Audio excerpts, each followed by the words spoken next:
Oh, I'm so hungry! Well, you're in luck, Moose, because today we're going to be making doughboys here at Outdoor Cooking. It's going to be delicious. Let's go!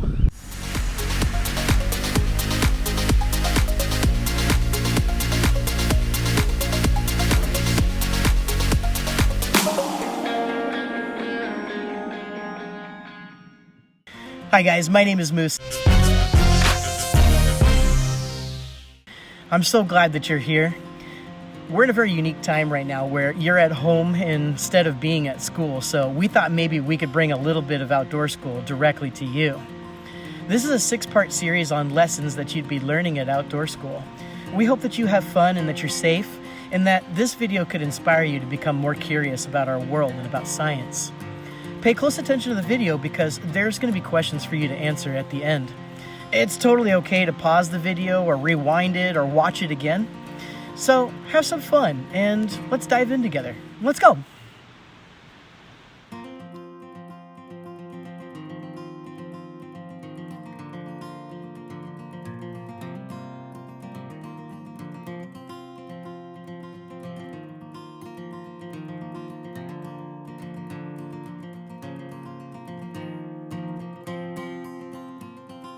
Okay guys, safety first. An adult who is supervising will need to be the one to set the fire, make sure that there's fire suppression available, chop any wood that's needed, and keep you safe the whole time.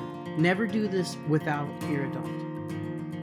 And adults, as you're planning this project, make sure that you know to set the fire at least a half an hour before you actually want to start cooking, so the fire has a chance to die down and get some good coals for cooking. Good even heat that way. So you might be wondering, what in the world is a doughboy? It's basically a biscuit cooked over a fire on a stick. It can be a wooden stick, that's what we have today, or it could be like one of your regular roasting forks that you take camping with you. Since it's basically a biscuit on a stick, we're going to be using biscuit mix. Don't worry if you can't have gluten. There's such thing as gluten-free biscuit mix. We have some of that here, and I'm sure you can buy some as well. So there are many ingredients within the biscuit mix.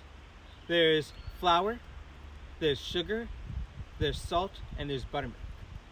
Now, flour comes from the fields. It's basically like grass. You'll see it basically everywhere you go throughout the United States, really. It's grown everywhere. And it's one of the main things that we grow. That's kind of the foundation of our food supply. There's also sugar, which we don't really grow here in the US, except for maybe in, say, Florida or maybe Hawaii. But it's something that's grown in tropical states and that we kind of import from other countries. And salt you can get from a lot of different places, like there's sea salt. There's also salt that you get from like salt mines. And then buttermilk. Buttermilk, a lot of people think that buttermilk is like a mixture of butter and milk. I mean, buttermilk. But really, that's not what buttermilk is. Buttermilk is kind of the leftover liquid that you get from making butter. Almost like a sour milk in a way, which doesn't sound really good, but when you combine it with this other stuff, it makes it really good. So to start off, we're just going to use a half cup of biscuit mix. This will be a good benchmark for just a couple people to be making doughboys.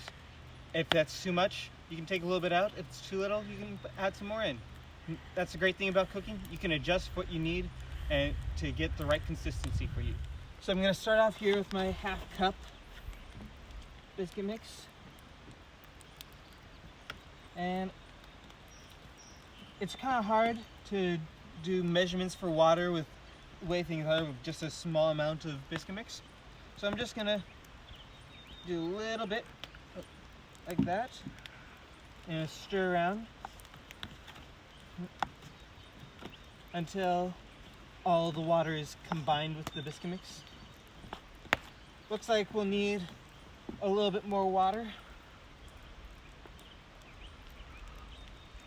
As you see, the consistency we're looking for, the way that it feels, should be kind of like Play-Doh.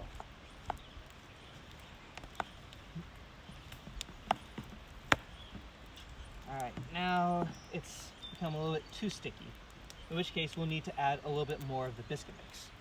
That'll make it a lot more soft and also not stick to your hands so much. I'm just going to sprinkle some of this in.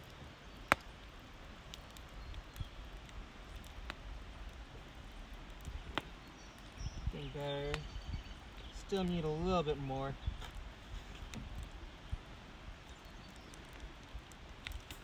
There we go. That's a lot better. And what's left, you can just kind of go like that. Get it all off like that. It's okay to be messy when you're doing outdoor cooking. That's why you're outdoors. And there we have it, the uncooked doughboy. So for a single doughboy, you're probably going to want about a golf ball sized amount of dough in order to fit around the stick.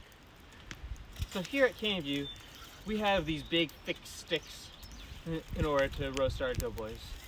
And we often put foil around them in order to keep things sanitary and keep soot off the doughboy. Though if you really want to, you could just use the stick as it is. I remember doing that when I was a kid.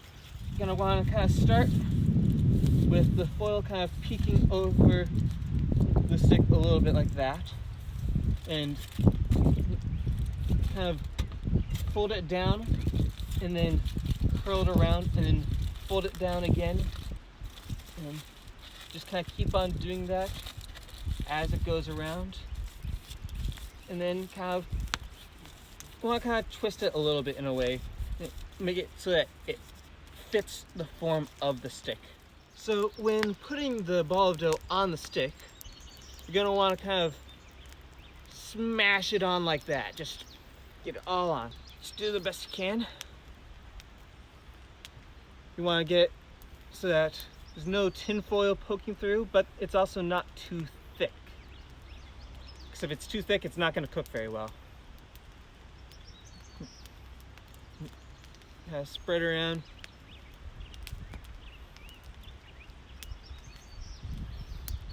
What's cool about doing doughboys with sticks like this is that when you're done and you pull it off, it'll make this kind of cup for whatever filling you want to put in it. That just makes it all the better. And now we are ready to cook. In order to cook the doughboy correctly, you can't be all the way back here. It's not going to cook very well, and you won't be able to get it as cooked as you want it. You're going to need to get down close so you can really maneuver the doughboy the way you want to. Because you need to have it right near the glowing embers that you might be seeing on the screen right now. Those orange coals, that's where the real heat is at, not the flames. And you'll be noticing that my doughboy it's getting pretty good already at the moment. It can cook very quickly if you do it correctly. Often if you're doing it for your first time, you're gonna burn it, and that's all right. All it means is you need a little practice. This is still relatively simple. You don't need to be a gourmet chef to do it. You just have to be able to withstand the heat for a little bit. And be patient. You can apply that to a lot of things in life. You know they're done when they're nice and golden brown all the way around. And when they're nice and firm as well, not really squishy. And on the edges, they'll kind of flake off a bit. Very good. So when you're done cooking and it's time to take it off, often you can just pull it right off the stick, though you may want to wait a minute or two because it might still be a bit hot. But you just carefully pull it right off like that. If it's cooked all the way through, it should come off like butter. Speaking of butter, we're now gonna put some filling in it. I have some butter here.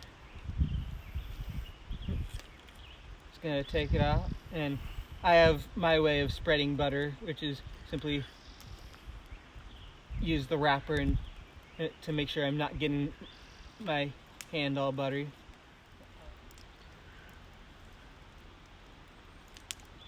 And then I also have some cinnamon sugar here, which is a personal favorite of mine. Very delicious. And you can really use just about anything to fill these. You could use jelly, you could use chocolate. I kind of need to grab it by the foil there, yep. Oh, that looks good. Oh yeah. Yeah.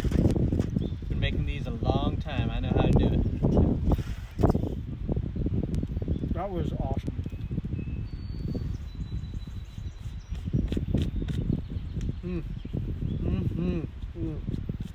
So good. Okay, my friends, thanks for watching. Now is a great time to click on the link in the bio to take the Kahoot quiz. Thank you for coming along with us on this journey. We hope that you've learned something along the way, and we look forward to connecting with you in the future. Be sure to thank your teachers when you get back to school for how wonderful they are, and have a great day. Oh,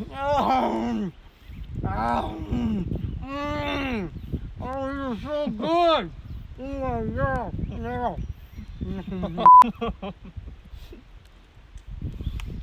Seriously, this is already good. Real good. That was wonderful. Kids do this every week. Oh yeah. Man, they've got it good. I've done it like every week. A lot. I got it good. How do you have your such strong figure? High metabolism. We should just do the rest of the video with something in our mouth. Like, Welcome to our cooking. We're gonna eat stuff. We're gonna make blue blood. It's good. It's gonna be fantastic. Sugar in it, butter, mix the stuff.